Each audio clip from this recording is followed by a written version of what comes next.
ಒಂದು ದೊಡ್ಡ ವರ ಕೊಟ್ಟಿದ್ದಾನೆ. ಟ್ರಿಗರ್ ಎಳೆದಾದ್ಮೇಲೆ ಮರ್ತೋಗೋದು. ಸ್ನೇಹಿತರೆ ನಮಸ್ಕಾರ. ಡೈಲಿ ಮಾಧ್ಯಮದ ಮತ್ತೊಂದು ರಿವ್ಯೂಗೆ ನಿಮಗೆಲ್ಲ ಆತ್ಮೀಯ ಸ್ವಾಗತ. ನಾನು Ashok Davanagere. Wait is over. ಎಲ್ಲರ ನಿರೀಕ್ಷೆಯ ಜೂನಿಯರ್ NTR ಅವರ ಡ್ರ್ಯಾಗನ್ ಸಿನಿಮಾದ ಗ್ಲಿಮ್ಸ್ ಇವತ್ತು ಬಂದಿದೆ. ಅವರ ಹುಟ್ಟುಹಬ್ಬ ಇವತ್ತು.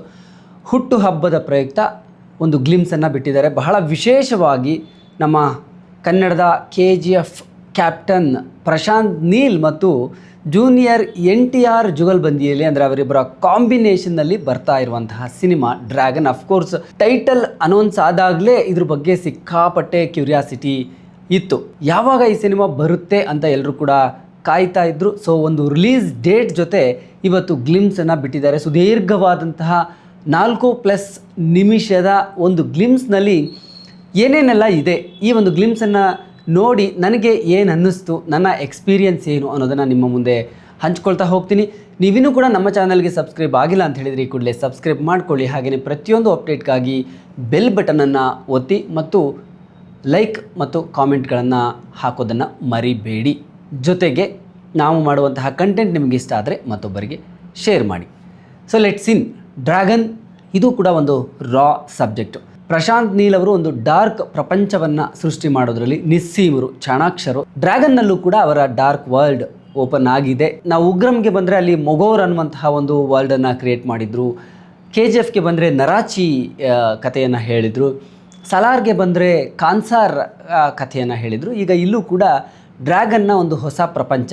ಕಲರ್ ಟೋನು, ಆ ಡಾರ್ಕ್ ವರ್ಲ್ಡ್ ಎಲ್ಲವೂ ಕೂಡ ಸೇಮ್ ಇದೆ. ಆದರೆ ಅದರ ಒಳಗಡೆ ಒಂದು ಹೊಸ ಕಥೆಯನ್ನು ಹೇಳ್ತಿದ್ದಾರೆ. ಎಸ್, ನಾನು ಹೇಳ್ತಾ ಇರುವಂತಹ ಕತೆಗೆ ನೀವು ಸಿದ್ಧರಾಗಿ ಅನ್ನುವಂಥದ್ದು. ಆಫ್ಘನಿಸ್ತಾನ ಗೋಲ್ಡನ್ ಟ್ರಯಾಂಗಲ್ ನಡುವೆ ಭಾರತದಲ್ಲೂ ಕೂಡ ಈ ಕಥೆ ಸಾಗುತ್ತೆ. ಇಲ್ಲಿ ಅವರು ಹೇಳೋದು 1947ರಿಂದ 1967 ಕಥೆಯನ್ನು ಕೂಡ ಇಲ್ಲಿ ತೆರೆದಿಡ್ತಾ ಇದ್ದಾರೆ. ಬಹಳ ಪ್ರಮುಖವಾಗಿ ಬ್ರಿಟಿಷರು ಕೇವಲ ಸಾಂಬಾರ ಪದಾರ್ಥಗಳಿಗಾಗಿ ಭಾರತಕ್ಕೆ ಬರಲಿಲ್ಲ. ಮುಖ್ಯವಾಗಿ ಆಫ್ಘಾನಿಸ್ತಾನ ಹಾಗೂ ಗೋಲ್ಡನ್ ಟ್ರಯಾಂಗಲ್ ಪ್ರದೇಶಗಳಲ್ಲಿ ಹೇರಳವಾಗಿ ಬೆಳೀತಾ ಇದ್ದಂತಹ ಕೂಡ ಅವರು ಇಲ್ಲಿಗೆ ಬರುವಂತೆ ಮಾಡಿದರು. ಈ ಎರಡೂ ಪ್ರದೇಶಗಳನ್ನು ಬ್ರಿಟಿಷರು ತಮ್ಮ ನಿಯಂತ್ರಣದಲ್ಲಿಟ್ಟುಕೊಂಡು ವ್ಯಾಪಾರವನ್ನು ನಡೆಸ್ತಾ ಇದ್ದರು. 1947ರಲ್ಲಿ ಬ್ರಿಟಿಷರು ಭಾರತ ಮಾತ್ರ ಅಲ್ಲ, ವ್ಯಾಪಾರವನ್ನು ಕೂಡ ಇಲ್ಲಿ ಬಿಟ್ಟು ಹೋದರು. ಮುಂದೆ ಆ ವ್ಯಾಪಾರ 2 ಭಾಗ ಆಯಿತು. ಅಲ್ಲಿಂದ ಯುದ್ಧ ಆರಂಭ ಆಯಿತು ಅನ್ನುವಂತಹ ಒಂದು ನರೇಷನನ್ನು ಇಲ್ಲಿ ಮಾಡಿದ್ದಾರೆ. ಓವರಾಲ್ ಆಗಿ ಒಂದು ಮೇಕಿಂಗ್ ಪ್ಯಾಟರ್ನ್ ಡಿಫರೆಂಟ್ ಆಗಿದೆ. ಒಂದಷ್ಟು AI ದೃಶ್ಯಗಳು ಕೂಡ ಇಲ್ಲಿ ಆರಂಭದಲ್ಲಿ ಬರುತ್ತೆ. ಆ 1947ರ ದೃಶ್ಯಗಳು, 1967ರ ದೃಶ್ಯಗಳು,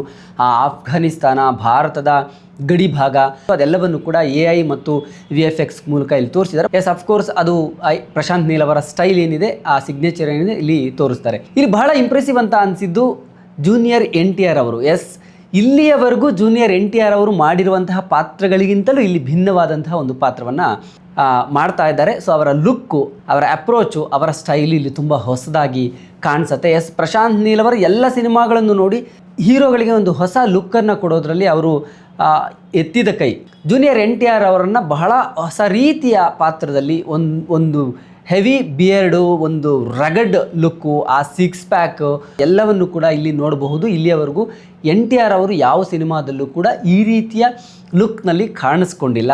ವಿಲನ್ಗಳ ಪಾತ್ರಗಳು, ಎಷ್ಟು ಪಾತ್ರಗಳು, ಖಳನಾಯಕನ ಪಾತ್ರಗಳು ಬರುತ್ತೆ ಅನ್ನುವಂಥದ್ದನ್ನು ಇಲ್ಲಿ ಪರಿಚಯಿಸ್ತಾರೆ. ಬಹಳ ಪ್ರಮುಖವಾಗಿ KGF 1ನಲ್ಲಿ ಅನಂತ್ ನಾಗ್ ಅವರು ಕಥೆಯನ್ನು ನರೇಟ್ ಮಾಡಿದರು. KGF 2ನಲ್ಲಿ ಪ್ರಕಾಶ್ ರಾಜ್ ಅವರು ಕಥೆಯನ್ನು ನರೇಟ್ ಮಾಡಿದರು.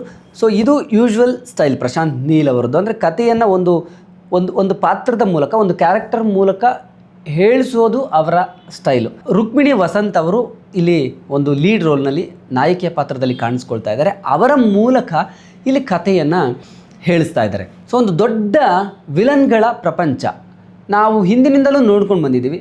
ವಿಲನ್ ಎಷ್ಟು ಸ್ಟ್ರಾಂಗ್ ಆಗಿರ್ತಾನೆ, ವಿಲನ್ ಎಷ್ಟು ಪವರ್ಫುಲ್ ಆಗಿರ್ತಾನೆ, ಹೀರೋ ಕೂಡ ಅಷ್ಟೇ ಪವರ್ಫುಲ್ ಆಗಿ ಕಾಣಿಸ್ತಾನೆ. ಇಲ್ಲಿ ಸಾಕಷ್ಟು ವಿಲನ್ಗಳು ಬಂದು ಹೋಗ್ತಾರೆ.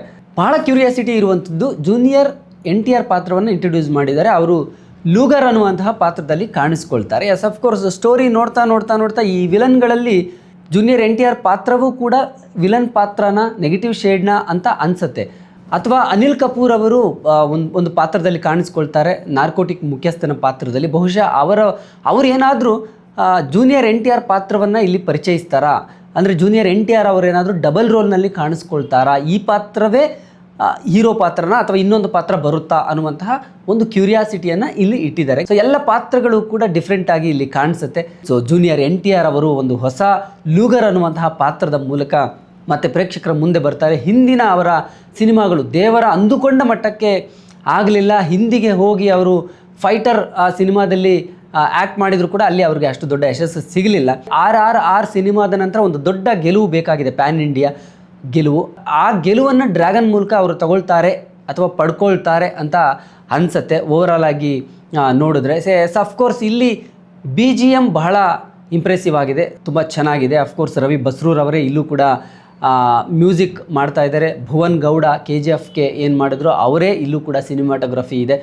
ಓವರಾಲ್ ಆಗಿ ಗ್ಲಿಮ್ಸು ತುಂಬ ಇಂಪ್ರೆಸಿವ್ ಅಂತ ಅನ್ನಿಸ್ತು. ಅಂದರೆ ಮೇಕಿಂಗು, ಆ ಡಾರ್ಕ್ ಶೇಡು, ಡಾರ್ಕ್ ವರ್ಲ್ಡು ಎಲ್ಲವೂ ಕೂಡ ಸಿಮಿಲರ್ ಅಂತ ಅನಿಸಿದ್ರು. ಪಾತ್ರಗಳ ಪರಿಚಯ ಮಾಡಿದ ರೀತಿ ಅಥವಾ ಸ್ಟೋರಿ ನರೇಟ್ ಮಾಡಿದ ರೀತಿ ಸಿಮಿಲರ್ ಅಂತ ಅನಿಸಿದ್ರು. ಕತೆ ಹೊಸದಾಗಿದೆ, ಒಂದು ಹೊಸ ಪ್ರಪಂಚಕ್ಕೆ ಕರೆದುಕೊಂಡು ಹೋಗ್ತಾರೆ. ಒಟ್ಟಾರೆಯಾಗಿ ಡ್ರ್ಯಾಗನ್ ಒಂದು ಹೊಸ ಪ್ರಪಂಚವನ್ನು ತೆರೆದಿಡ್ತಾ ಇದೆ. ಇವತ್ತು ಹುಟ್ಟುಹಬ್ಬಕ್ಕೆ ಈ ಗ್ಲಿಮ್ಸ್ ಬಂದಿದೆ. ಸೊ ಜೂನಿಯರ್ NTRಗೆ ಹುಟ್ಟುಹಬ್ಬದ ಶುಭಾಶಯವನ್ನು ಹೇಳೋಣ. ಸೊ ಓವರಾಲ್ ಆಗಿ ಗ್ಲಿಮ್ಸ್ ನೋಡಿದ ಮೇಲೆ ಎಲ್ಲ ಪಾತ್ರಗಳ ಬಗ್ಗೆ ನಾನು ಇಲ್ಲಿ ವಿವರವಾಗಿ ಹೇಳೋದಕ್ಕೆ ಕಷ್ಟ. ಆದರೆ ನನಗೆ ಅನಿಸಿದ್ದು ಪ್ರಶಾಂತ್ ನೀಲ್ ಅವರ ಎಂದಿನ ಪ್ಯಾಟ್ರನ್ನು, ಡಾರ್ಕ್ ವರ್ಲ್ಡು, ಆ ಮೇಕಿಂಗ್ ಸ್ಟೈಲು ಎಲ್ಲವೂ ಕೂಡ ಇಲ್ಲಿ ಇದ್ದಾಗಿಯೂ ಕೂಡ ಒಂದು ಸಿನಿಮ್ಯಾಟಿಕ್ ವರ್ಲ್ಡನ್ನು ಖಂಡಿತವಾಗ್ಲೂ ನಾವು ಎಕ್ಸ್ಪೀರಿಯನ್ಸ್ ಮಾಡಬಹುದು. ಅದು ಪ್ರಶಾಂತ್ ನೀಲ್ ಅವರ ಸಿನಿಮಾದಲ್ಲಿ ನನಗಂತೂ ತುಂಬ ಖುಷಿ ಕೊಡ್ತು ಈ ಗ್ಲಿಮ್ಸು. ವಿಶೇಷವಾಗಿ ಜೂನಿಯರ್ NTR ಒಂದು ಡೈಲಾಗ್ ಹೇಳ್ತಾರೆ, ದೇವರು ನನಗೊಂದು ವರ ಕೊಟ್ಟಿದ್ದಾನೆ, ಟ್ರಿಗರ್ ಒತ್ತಿದ ಮೇಲೆ ಮರ್ತು ಹೋಗೋದು ಅಂತ. ಆ ಅಪ್ರೋಚು, ಅವರ ಸ್ಟೈಲು ತುಂಬ ಇಂಪ್ರೆಸಿವ್ ಆಗಿದೆ. ಸೊ ಈ ಗ್ಲಿಮ್ಸ್ ಜೊತೆ ರಿಲೀಸ್ ಡೇಟ್ನು ಕೂಡ ಅನೌನ್ಸ್ ಮಾಡಿದ್ದಾರೆ. 2027 ಜೂನ್ 11ನೇ ತಾರೀಕು ಡ್ರ್ಯಾಗನ್ ಸಿನಿಮಾ ತೆರೆಗೆ ಬರ್ತಾ ಇದೆ. ಪ್ರಶಾಂತ್ ನೀಲ್ ಮತ್ತು ಜೂನಿಯರ್ NTR ಅವರ ಈ ಡ್ರ್ಯಾಗನ್ ಸಿನಿಮಾ ಹೇಗೆ ಮೂಡಿ ಬರುತ್ತೆ ಕಾದು ನೋಡೋಣ. ಸೊ ನೀವು ಡ್ರ್ಯಾಗನ್ ಗ್ಲಿಮ್ಸನ್ನು ನೋಡಿದರೆ ನಿಮಗೆ ಏನು ಅನ್ನಿಸ್ತು, ನಿಮ್ಮ ಅಭಿಪ್ರಾಯ ಅನಿಸಿಕೆಗಳನ್ನು ಕಾಮೆಂಟ್ ಮಾಡಿ ತಿಳಿಸಿ ಅಂತ ಹೇಳ್ತಾ ಈ ವಿಡಿಯೋನ ಮುಗಿಸ್ತಾ ಇದ್ದೀನಿ. Thank you so much. ನಮಸ್ಕಾರ. ಡೈಲಿ ಮಾಧ್ಯಮ ಇನ್ಫಾರ್ಮೇಷನ್ ಮತ್ತು ಎಂಟರ್ಟೈನ್ಮೆಂಟ್ ಎರಡನ್ನೂ ಸೇರಿ, ಇನ್ಫೋಟೈನ್ಮೆಂಟ್ ಎರಡನ್ನೂ ಕೊಡ್ತಕ್ಕಂಥ ಒಂದು ಮಾಧ್ಯಮ ಇದು. ತುಂಬ ಭಾಳ ಒಳ್ಳೆ ಒಂದು ಚಾನಲ್ ಇದು. ನನಗೆ ಈಗ ತಾನೇ ಇಂಟರ್ವ್ಯೂ ಮಾಡಿದ್ರು, ಭಾಳ ದಿನಗಳಾದಮೇಲೆ ತುಂಬ ತೃಪ್ತಿ ಕೊಂಡಂಥ ಇಂಟರ್ವ್ಯೂ ಇದು. ದಯವಿಟ್ಟು ಈ ಚಾನಲ್ಗೆ ಸಬ್ಸ್ಕ್ರೈಬ್ ಮಾಡಿ, ದಯವಿಟ್ಟು ಈ ಚಾನಲನ್ನು ನೋಡಿ ಅಂತ ಕೇಳ್ಕೊಳ್ತೀನಿ. ನಮಸ್ಕಾರ.